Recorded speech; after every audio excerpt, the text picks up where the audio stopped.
part 3 PowerPoint. So now we're going to get into some landscape imagery. And this is John Constable, Romantic painter. This is the Romanticism era, 1821. Turner, remember, is our Romanticist. These guys were sort of what we would call frenemies. They were aware of each other, competed with each other, both brilliant painters. Turner really was the big shot, though, in the end, but more abstracted and Turner was more of an influence on the Impressionists, and those guys gained a lot of ground. Constable was still doing fairly realistic landscape imagery. So it's different from the actual outdoors, of course. They're carefully created translations of reality, have deep social or religious meanings. So we're in England here, but we are mentioning quickly that they can have a nationalistic look. The German landscapes would be marked by melancholy or morbidity. The Germans have always been a dark culture, and I don't mean to criticize them too much. I mean, I studied German. I kind of find them fascinating in some ways, but they have always had a kind of a morbid focus, if you will. They've always been a very dark culture. You get some really kind of intense music coming out of them and artwork and everything else. So the English were more focused on the natural open air, the expansiveness of farm scenes, and the English sky. Lately, we've had so much rain that I think of, or through the winter, really, not so much now, but I think of it like it's almost like an English sky. You get these fluffy clouds and everything's kind of green. So that's kind of a typical English landscape, peaceful, um, meadows in the distance here, and a farm scene in the front. So this appeals to the idea of Romanticism. We're paralleling, or we're right up against the Industrial Revolution. It's really taking hold on the culture, and it's pushing people into the cities, and they're working hard at those machines doing sewing and things 24 hours a day. What really the basic idea you got to think about with the Industrial Revolution is that once a machine comes into play with farming or weaving or metalworking or anything that it comes into, then the humans are trying to keep up with that machine, if that makes sense. And the bosses, the owners of the company, are trying to keep up with that machine so that they can have maximum productivity. Partly, too, because those machines are expensive and they want to make sure they get their money out of it. But they realize these machines can just go 24 hours a day. So they try to convince humans to work as hard as and as long as the machine does, which is very difficult to do. We are. This is sort of a reflection. Romanticism is a reflection back on the agrarian lifestyle, which is farming, and just the peaceful nature of it, the unmechanized nature of it. So this is where people are connecting back with nature. Romanticism is very popular at this time, and Impressionism is an outgrowth of that as well. Excuse me. This focus on nature and colors and times of day and things like that. All right, so Constable, comparing with our piece here from Sheng Mao, and this is a Chinese piece out of ink. And I was trying to see. Oh yeah, it's on silk. That's what the difference is. So it's ink on silk in this particular piece. So we're calling that more of a painting. And this is Beyond the Solitary Bamboo Grove. So very different ways of contemplating nature. Chinese landscapes, they embody Buddhist and Taoist ideas. The Taoist love of nature and the broad, misty vistas express the Buddhist principle of emptiness. So with Buddhism, when you're meditating or trying to think about the spiritual life, you're sort of emptying out all the noise and all the stuff that is going on around you. And these types of works are good for that sort of a contemplation. So they're less busy, if you understand. And we have our human person here. Here's a person perhaps in a temple. Um, maybe at a tea ceremony, and then nature is what you're regarding here. You're looking over nature. So same thing, noisy, getting away from noise and pollution, very similar to the English landscapes in terms of ideas, but very, very different visual experience. So the blur and the misty mountains, sometimes that's the unknowable as well. So there's inspiration, there's a lot of Taoist poetry that nature is visible manifestation of the ultimate substratum from which all things come. Nature also reflected Taoism's rhythms, change, and transformation. So they're very careful, they're carefully composed where you focus on certain things and then things become blurry and then you can see certain details. That's part of their appeal and their connection to Taoism and Buddhism. All right, so now we're going to get into Impressionism with Claude. That was interesting. Claude Monet, the Japanese footbridge. Now, this is an interesting tie-in to Asian culture because the Europeans, particularly the Impressionists, were looking at Japanese prints that we looked at in chapter 12. We looked at some. Those were being distributed more, and Europeans were buying them and bringing them back.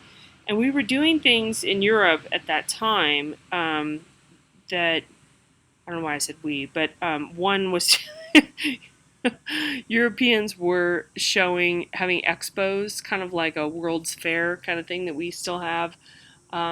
We have people from all over the world bring their artwork and bring their ceremonies and bring their dances and things like that, and then they would do kind of like a fair, like like the county fair, only it would be worldwide, and then people would bring their rituals to sort of show. And this comes out of the age of exploration, going back even before Columbus, but the idea that you wanted to share a culture from somewhere else. So over time, you invite the dignitaries from that place, and they would bring things. And so Monet is exposed to some Japanese prints, and he's liking the imagery. And so he incorporates a Japanese bridge in his actual garden, and then he paints it. So this is like a depiction of a real thing in his garden, and he starts to think about Japanese landscapes.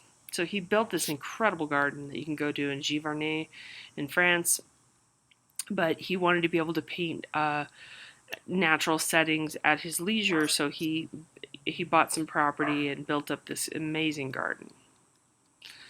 So the Impressionists are their emphasis on observation paralleled ideas of scientists and philosophers of the day as well, and reality was only what could be sensed, measured, and analyzed. I don't know how much I want to get into that as much as when we think about the Impressionists in the time frame, 1899 is when this painting was painted. Photography, as we have looked at, has already been invented, right? In 1830s, 1840s, really gotten into other people's hands in 1860s, 70s. So the Impressionists get further away from realistic depictions. So we're going to back up a little bit, look at our Constable landscape in 1821, pre-camera. So it's important for Constable and some of his contemporaries to depict realistic landscapes. And we get into realism around this time with a few other artists. He is not realism, he is romanticism, but we do get into the idea, we're maintaining the idea of realistic landscapes, if that makes sense. Turner starts to blur things just on his own, but the camera starts to affect the art world. And you see this really take hold for the next, here we are in 1899, probably it takes hold for the next 50 years, 60 years, okay? And it affects artwork, and it becomes more and more abstract and not about depicting reality at all, okay? So what he is talking about with mixing colors and with scientific analyses here is called optical mixing.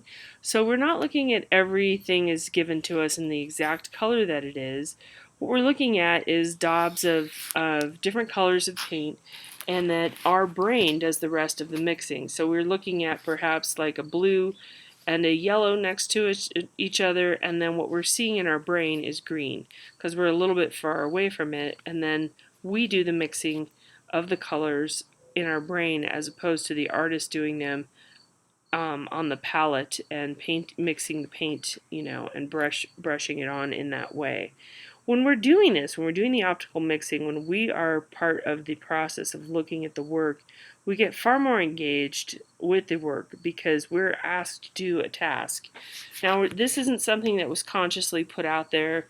There was a lot of negative reaction to the Impressionists and their lack of realism at the time, but they were consciously trying to use this sense of a scientific theory called optical mixing. Okay.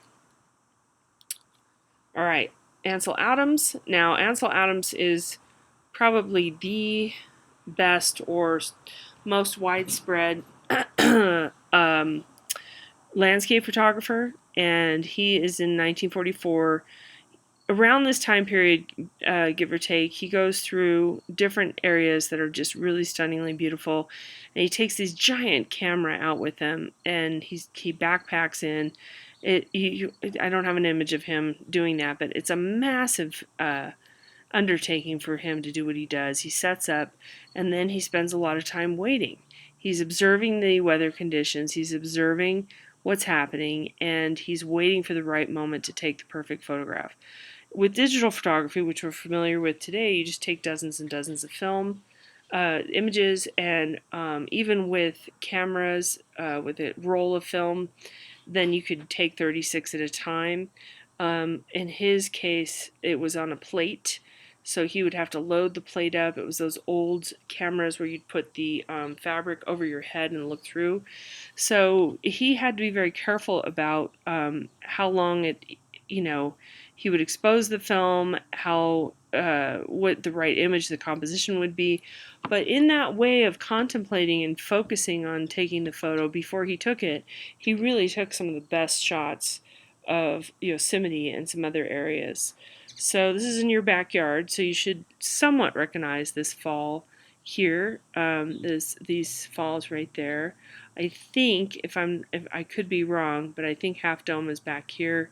I'm not as familiar with Yosemite, but you can see this valley um, very clearly. He's got these trees in the foreground, very crisp and detailed imagery right here.